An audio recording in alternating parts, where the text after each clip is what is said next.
ಹೆಚ್ಚಾಗಿ ನೀವು ದಕ್ಷಿಣ ಕನ್ನಡದ ಅರಿವಿದ್ದರೆ ನಾನು ಹೇಳ್ತೇನೆ, ಇಲ್ಲಿ ಹೆಚ್ಚಾಗಿ ಈ ಆಟ ಕೋಲ ನೇಮ ಈ ಕಂಬಳ ಎಲ್ಲ ಆಗುದು ರಾತ್ರಿ.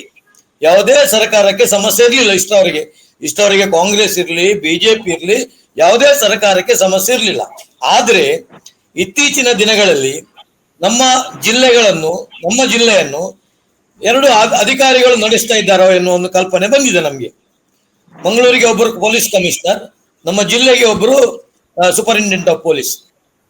ಏನು ಅಂತಂದ್ರೆ ಇವರು ಹೇಳುದು 10 ಗಂಟೆಗೆ ಮೈಕ್ ತೆಗಿಬೇಕು. ಏನು ಅಂತ ಹೇಳಿದ್ರೆ ಸುಪ್ರೀಂ ಕೋರ್ಟ್ ಆರ್ಡರ್ ಇದೆ ಅಂತ ಹೇಳುದು.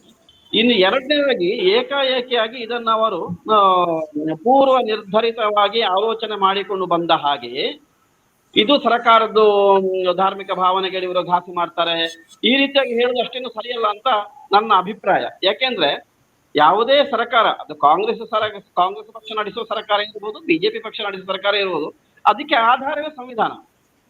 ಅದನ್ನು ಮೀರಿ ಯಾವ ಸರ್ಕಾರವೂ ಹೋಗುದಿಲ್ಲ. ಈಗ ನಾವು ಈಗ ಆಲೋಚನೆ ಮಾಡಬೇಕಾದೇನು ಅಂತ ಕೇಳಿದ್ರೆ, ಕೆಲವು ಸಲ ಆಯಾಯ ಸನ್ನಿವೇಶಕ್ಕೆ ಅನುಸಾರವಾಗಿ ನಿರ್ಧಾರವನ್ನು ತಗೊಳ್ಬೇಕಾಗ್ತದೆ. ಸುಪ್ರೀಂ ಕೋರ್ಟಿನ ಆದೇಶ ಈ ಮೊದಲೇ ಇತ್ತು, ಈಗ ಅದನ್ನ ಬಿಗಿಯಾಗಿ ಪಾಲನೆ ಮಾಡ್ತಾರೆ. ಮಾಡಬೇಕು ಅಂತ ಯಾಕೆ ಪೊಲೀಸ್ ಅಧಿಕಾರಿಗಳು ತೀರ್ಮಾನ ಮಾಡಿದ್ರು ಅಂತ ಹೇಳಿದ್ರೆ, ದಕ್ಷಿಣ ಕನ್ನಡ ಜಿಲ್ಲೆ, ಕರಾವಳಿ ಜಿಲ್ಲೆಯಲ್ಲಿ ದೊಡ್ಡ ಮಟ್ಟಿಗೆ ಸಾಮಾಜಿಕ ಭದ್ರತೆಯ ಪ್ರಶ್ನೆ ಉಂಟಾಯಿತು ಅಥವಾ ಜೀವಹಾನಿಯ ಸಂಗತಿಗಳು ನಡೆಯಿತು. ಆದ್ರೆ ಒಂದು ಕಾನೂನಂತ ಸರ್ಕಾರ ಮಾಡಿದ ಮೇಲೆ ಆ ಕಾನೂನನ್ನ ಯಾರ ಸಲುವಾಗಿ ಮಾಡೋದು? ಜನರ ಸಲುವಾಗಿ ಮಾಡೋದು. ಈಗ ಬೆಳಿಗ್ಗೆ 6 ಗಂಟೆಯಿಂದ ರಾತ್ರಿ 10 ಗಂಟೆಯಿಂದ 10 ಗಂಟೆಯಿಂದ ಬೆಳಗಿನ ಜಾವ 6 ಗಂಟೆಯವರೆಗೆ ಸಾಮಾನ್ಯವಾಗಿ ಪರಿಸರ ಮಾಲಿನ್ಯ ನಿಯಂತ್ರಣ ಮಂಡಳಿ ಬಹಳ ಸ್ಪಷ್ಟವಾಗಿದೆ. ಅಷ್ಟು ಹೊತ್ತು ಎಲ್ಲರೂ ನಿದ್ದೆ ಮಾಡುವಂತಹ ಸಮಯ. ಆ ಸಂದರ್ಭದಲ್ಲಿ ದೊಡ್ಡದಾಗಿ ಮೈಕ್ ಹಾಕಿ ಅಥವಾ ಡಿಜೆ ಹಾಕಿ ಅಥವಾ ಬೇರೆ ಯಾವುದೇ ರೀತಿಯಲ್ಲಿ ಯಾವುದೇ ಧರ್ಮದವರು ಕೂಡ ಆ ತರ ಡಿಸ್ಟರ್ಬೆನ್ಸ್ ಮಾಡಬಾರದು ಜನರಿಗೆ ಅನ್ನುವಂಥದ್ದು. ಬೆಳಗಿನ ಜಾವ 6 ಗಂಟೆವರೆಗೆ ನಿದ್ದೆಯ ಸಮಯ, ರಾತ್ರಿ 10 ಗಂಟೆ ಮೇಲೆ ನಿದ್ರೆ ಮಾಡುವ ಸಮಯ. ಒಳ್ಳೇದಲ್ವಾ ಇದು? ಕಾನೂನು ಸರಿಯಾಗಿ ಜಾರಿಗೆ ಬಂದ್ರೆ.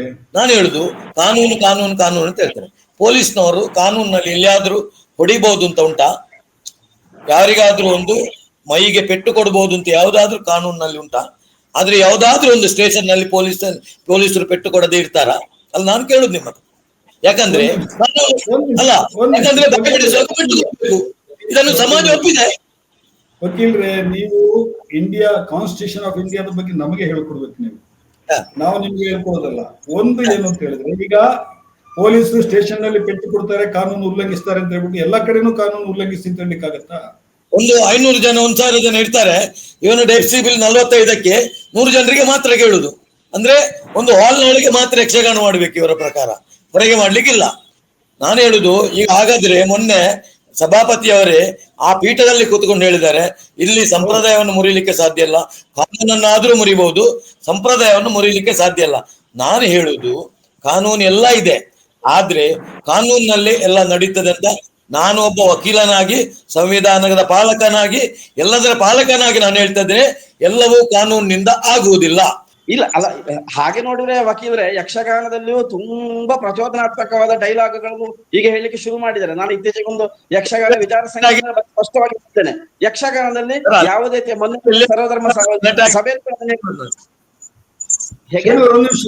ಅವರು ಲಕ್ಷ್ಮೀಶ್ ಅವರು ಏನು ಹೇಳ್ತಾ ಇದ್ದಾರೆ, ಯಕ್ಷಗಾನದಲ್ಲಿಯೂ ಕೂಡ ದೊಡ್ಡ ಮಟ್ಟಿಗೆ ಪ್ರಚೋದನೆ, ಪ್ರತಿಕ್ರಿಯೆ ಮತ್ತು ಸ್ಪರ್ಧೆ, ಪ್ರಚೋದನಾತ್ಮಕ, ಸ್ಪರ್ಧಾತ್ಮಕ ಮತ್ತು ಪ್ರತಿಕ್ರಿಯಾತ್ಮಕವಾದಂತಹ ಕೋಮು ಭಾವನೆಯನ್ನ ಉದ್ದೀಪನಗೊಳಿಸುವಂತಹ ಪಾತ್ರಧಾರಿಗಳ ಸಂಭಾಷಣೆಗಳು ತುಂಬಾ ಬಂದಿದೆ. ಇದೆಲ್ಲವೂ ನಿಯಂತ್ರಣಕ್ಕೆ ಬರಲೇಬೇಕು. ಅದನ್ನು ಹೇಳುದು ನಾವು. ಈಗ ನೀವು ಹೇಳುದು ಬೊಂಬಾಯಲ್ಲಿ ಇದು ಮಸೀದಿಯದ್ದು ಮೈಕ್ ತೆಗೆದಿದ್ದಾರೆ, ಇಲ್ಲಿ ತೆಗೆದಿದ್ದಾರಾ? ಮಂಗಳೂರಲ್ಲಿ ತೆಗೆದಿದ್ದಾರಾ? ಮಂಗಳೂರಲ್ಲಿ ವೆನ್ಲಾಕ್ನ ಎದುರು ಒಂದು ಇದು ಪಲ್ಲಿ ಉಂಟು ನೋಡಿ, ಗೊತ್ತಲ್ಲ ನಿಮಗೆ? ಡೈರೆಕ್ಟ್ ವೆನ್ಲಾಕ್ಗೆ ಅಲ್ಲಿ 20 ಮೀಟರ್ ದೂರ ಇಲ್ಲ, ಅಲ್ಲಿ ರೋಗಿಗಳು ಇರುವುದು ನೇರ ಅಲ್ಲಿಗೆ. ಅದು ಅದೇ ಡೆಸಿಬಲ್ ಈಗಲೂ ಉಂಟು. ಈಗ ಇದು ದೇವಸ್ಥಾನ ಮಸೀದಿ ಅಂತಲ್ಲ, ಯಾವುದೇ ಧ್ವನಿವರ್ಧಕ ಅದು ನಾನು 100ಕ್ಕೆ 100 ಒಪ್ಪಬೇಕಾದ ಸಂಗತಿ. ಕೆಲವು ಭಜನಾ ಮಂದಿರಗಳಲ್ಲಿ ಬೆಳಿಗ್ಗೆ 5 ಗಂಟೆಗೆ 4:15 ಗಂಟೆಗೆ 5 ಗಂಟೆಗೆ ಮೈಕ್ ಹಾಕಲಿಕ್ಕೆ ಶುರು ಮಾಡ್ತಾರೆ. ಅದು ಮುಸಲ್ಮಾನ ಮಸೀದಿ ಇರ್ಬೋದು, ಭಜನಾ ಮಂದಿರ ಇರ್ಬೋದು, ಎಲ್ಲಿ ಆದ್ರೂ ಈ ಧ್ವನಿವರ್ಗದ ಆರ್ಭಟ ನಿಲ್ಲಲೇಬೇಕು. ಯಾವ ದೇವರು ನಿಮಗೆ ಅದು ಯಾವ ದೇವರು ಇರ್ಬೋದು, ದೇವರು ಒಬ್ಬನೇ, ಹೆಸರು ಬೇರೆ ಬೇರೆ, ಯಾವ ಕೆಪ್ಪ ಅಲ್ಲ. ಆದ್ರೆ ಈ ಧ್ವನಿ ವರ್ಗದ ಭರಾಟೆ ನಾವು ಕೆಪ್ಪರಾಗ್ತಾ ಇದ್ದೇವೆ ಮಾತ್ರ ಈ ಬೊಬ್ಬೆಯಲ್ಲಿ. ಹೃದಯ ಲಗಾಡಿ ಮಾರ್ರೆ ಕಿವಿ ಲಗಾಡಿ.